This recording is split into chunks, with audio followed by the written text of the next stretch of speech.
Le tarot est un jeu de cartes, comme ceux qu'on utilise pour le yas, le poker. C'est un dérivé très enrichi des cartes à 4 couleurs. Au XVe siècle, l'Italie devient le berceau du jeu du tarot. Très convoité à la cour, des familles comme Visconti, Médicis, plus tard Rothschild et d'autres illustres en firent réaliser à leur effigie. Aujourd'hui, avec l'astrologie, le tarot fait partie des pratiques les plus populaires de l'art divinatoire. Mais comment un jeu de cartes est-il devenu un support de lecture du futur, la cartomancie?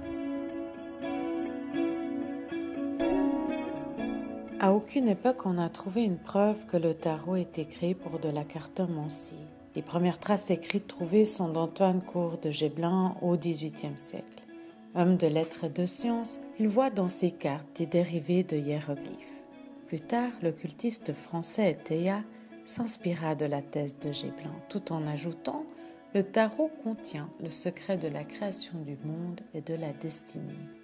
Les cartomanciens explosent.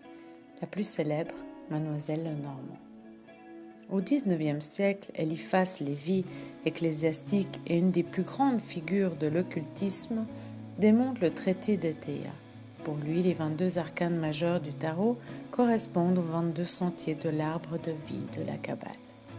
Les théories de Lévi furent reprises par de nombreux occultistes.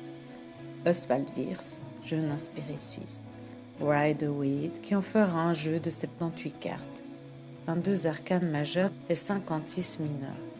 Mais tout ceci nous écarte de l'Italie et de la raison de sa création. Revenons à l'époque médiévale, au XVe siècle. Nous sommes au cœur des alchimistes de la Renaissance et selon un récent documentaire sur Arte, des artistes comme Botticelli auraient été mandatés pour illustrer la pensée du grand philosophe florentin Marcille Ficin. Marcille Ficin, influencé par Platon, y voyait un prophète et traduisit les textes de Platon en latin. Ces cartes sont donc une encyclopédie faite de symboles et de mythes. Une seule carte présente à elle seule une profonde philosophie d'un savoir caché. Et si on associe une suite de cartes, par exemple les 78 cartes du tarot de Marseille, c'est un univers de messages qui s'ouvre à nous. Se bousculent plusieurs questions dans ma tête, dont une. Est-ce que toutes les personnes qui pratiquent la cartomancie ont passé de longues heures à les regarder, les déchiffrer, les étudier, apprendre par cœur pour connaître les multiples combinaisons qu'elles renferment? Je dis ceci car il a été clairement défini 3 autres techniques utilisées par des diseurs de bonne aventure. L'effet Barnum, le phishing et le cold reading. L'effet Barnum, la personne va te donner une description très générale de ta personnalité. Ce sont des descriptions types où tout à chacun peut s'identifier. Le phishing, la personne te questionne et sans réaliser, tu es en train de lui donner les informations qu'elle va ensuite reformuler et faire comme des réponses attendues. Le cold reading, la personne va observer tes réactions en fonction d'informations qu'elle donne. Et de ces réactions, elle va construire ta propre histoire.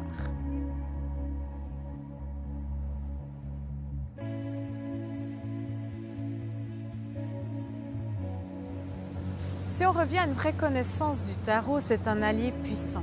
Ces cartes ont des milliers de significations. Ce sont des excitants de l'intellect, car elles permettent de raconter des millions d'histoires. Et si on est dans cet exercice de l'art de voir des histoires, ça permet de dépasser le mental et d'éveiller les pouvoirs de l'intuition. Naît la cartomancie.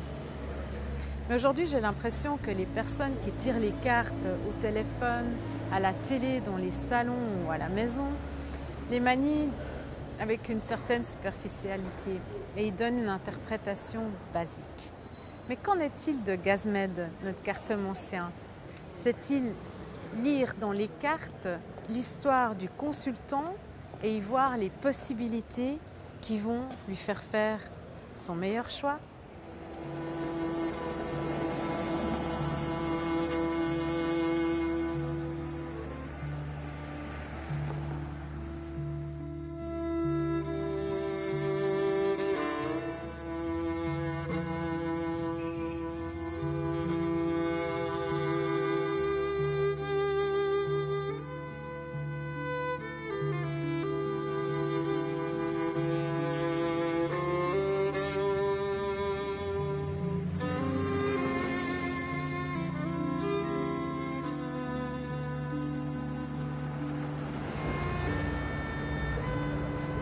Prego signorina.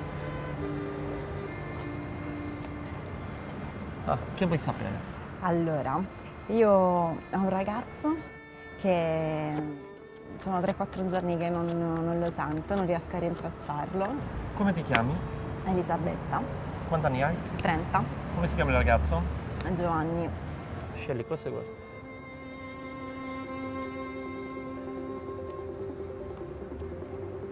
Devi lasciare perdere. È un ragazzo che frequenta un'altra ragazza più giovane, non vuole impegni. È un ragazzo che ha fatto soffrire anche altre donne, piangere anche altre donne. Un uomo che ti rovina soltanto. Un uomo che con lui avrai soltanto le lacrime. Non devi avere paura nell'amore, perché tu non credi più nell'amore, e l'uomo vero deve venire. Un uomo che non fa parte nel passato e nel presente, un uomo che entra improvvisamente nella tua vita, è un uomo che dà proprio amore vero. Il prossimo anno è un anno molto positivo per te. Avrai fatti e non crederai neanche tu, ma devi credere, sei giovane.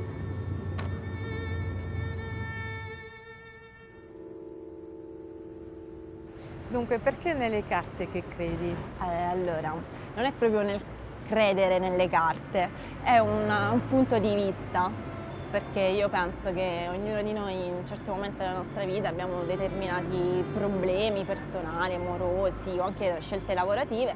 Allora, io, come si chiede consiglio a un'amica, ho un punto di vista diverso nella complessità di una situazione, a volte anche per gioco, per curiosità.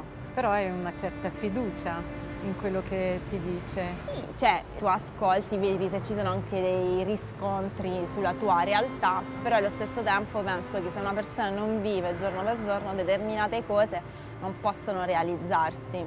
Però le cose che ti ha detto sono capitate o no? Cioè... Allora, i dubbi sono diventati realtà e il resto vedremo. Okay. Grazie. Grazie a te.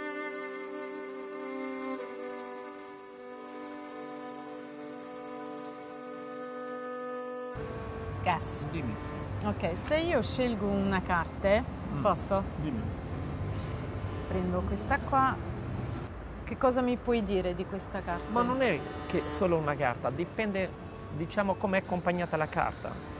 Dipende dalla domanda che fa l'altra persona. Non è solo una carta non decide niente. Una carta può essere anche bella, non significa che le cose sono belle, può essere brutta, non significa che le cose sono brutte. Dipende dalla domanda che fai e come sono accompagnate le carte. Non è una carta soltanto. Ok. Sono le carte che ti danno l'informazione oppure un supporto di una sensitività? Sensitività è una cosa, cartomanzia è un'altra cosa e chiromanzia è un'altra cosa. Quando noi vediamo facciamo le carte.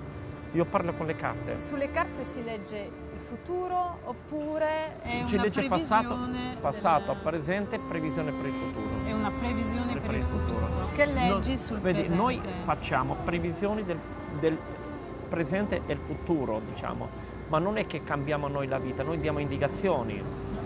Ti sei già sbagliato sulle previsioni che hai fatto? Sulle previsioni no, ma sui tempi sì. Purtroppo nei tempi sbagliamo. Come scegli il tuo mazzo di carte?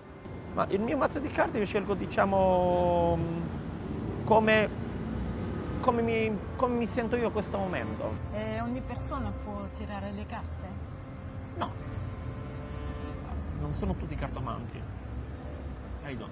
Ognuno, diciamo, è adatto di fare il suo lavoro. E tu sei nato per fare le carte? Fanno sempre le carte. Ok, va bene. Poi? Grazie, Gas. Grazie a te.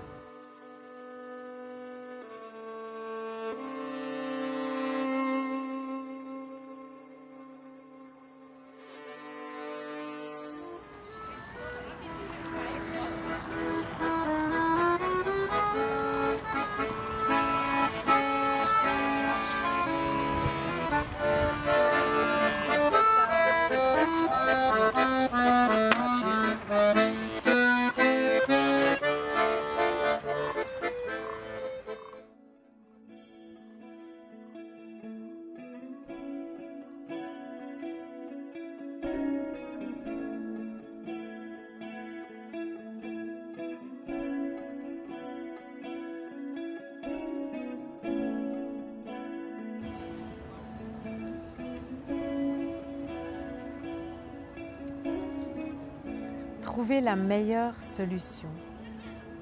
Et si on écoutait nos désirs?